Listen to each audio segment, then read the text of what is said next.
Donald Trump recently announced to double tariffs on steel and aluminium imports to a staggering 50%. Let's break it down for you. Donald Trump declares his intention to raise tariffs on imported steel and aluminium from 25% to a whopping 50%.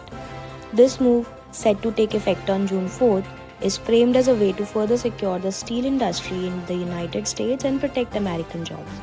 But the implications stretch far beyond US borders, touching major economies like India and impacting key global players in the metal sector. The US relies heavily on foreign supplies to meet its demand for metal used in construction, vehicles, technology, and military equipment.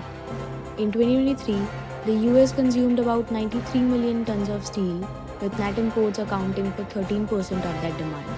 For aluminium, the US consumed about 4 million tons, with net imports accounting for 44% of that total.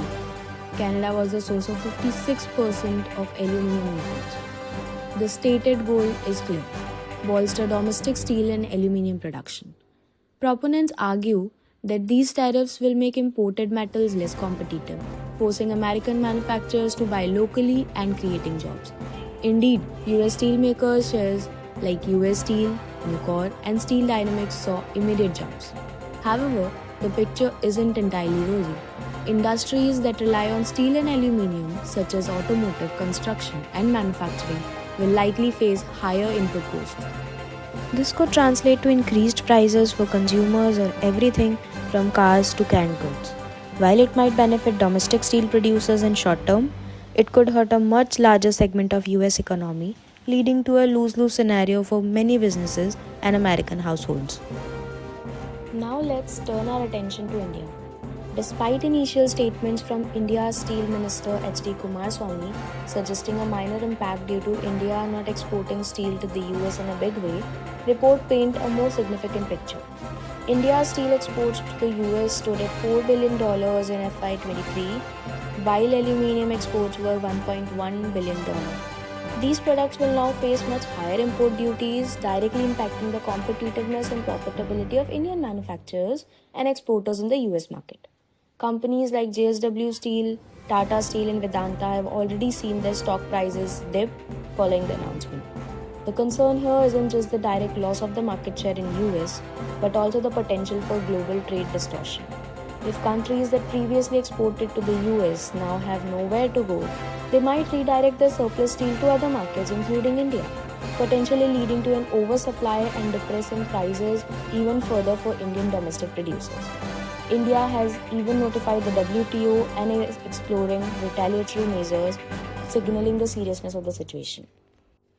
Canada is the largest supplier of steel and aluminium to the United States, accounting for roughly 23% of US steel imports and nearly 60% of US aluminium imports in recent years.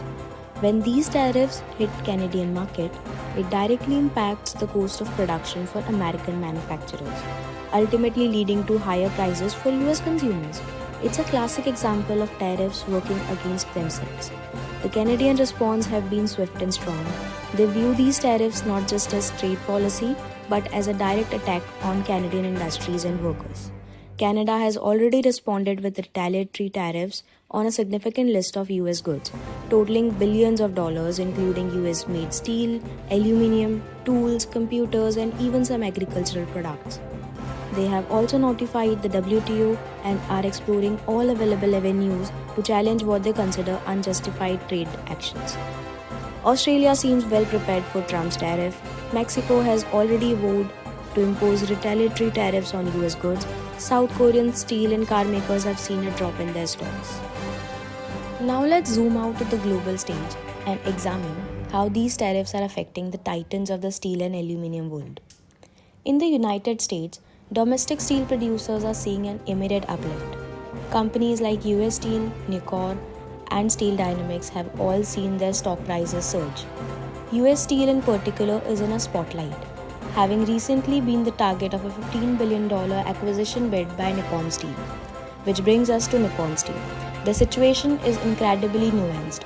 While their direct Japanese steel exports to the US will be heavily impacted by the tariffs, their proposed acquisition of US Steel offers a potential workaround. Despite initial opposition, Trump has since approved Nippon Steel's investment as long as US Steel remains American controlled. This could allow Nippon Steel to access the US market indirectly through its new US operations. And then there are global players like ArcelorMittal. As one of the world's largest steel producers with operations spanning in numerous countries, ArcelorMittal's impact is multifaceted. While the US operation might benefit, their facilities in other countries that export to the US will be negatively affected. Like other international players, they will need to strategically re-evaluate their supply chains and sales destinations to mitigate the impact of the heightened tariffs and resulting global trade distortions. The immediate future promises continued volatility. The risk of escalating trade wars and retaliatory measures is very real in the long run. One thing is certain: Donald Trump's steel and aluminum tariffs are a major development with far reaching consequences. We'll be keeping a close eye on how this plays out for the US, India, and the global economy. What are your thoughts? Do you think these tariffs will ultimately help or hurt? Let us know in the comments below. Don't forget to like this video, subscribe for more analysis, and hit that notification bell so you don't miss out our next episode. Thanks for watching.